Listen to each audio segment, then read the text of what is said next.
How to sign in AliExpress account.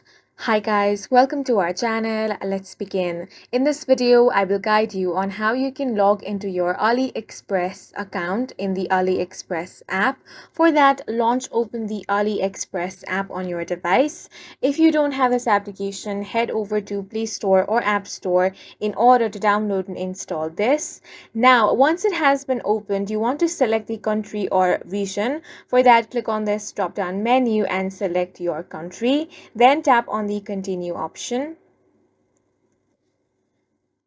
Now you want to tap on the account option at the bottom right corner of your screen.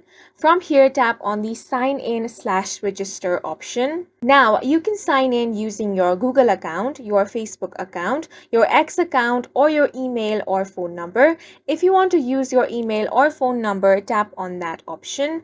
Now you will have to enter your email address here.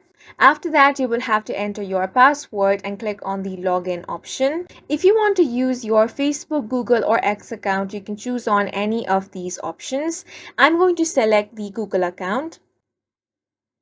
And as soon as you do that, you will be successfully logged into your account. And that's it for this video. If you found it helpful, please make sure to hit the like button and subscribe for more videos like this.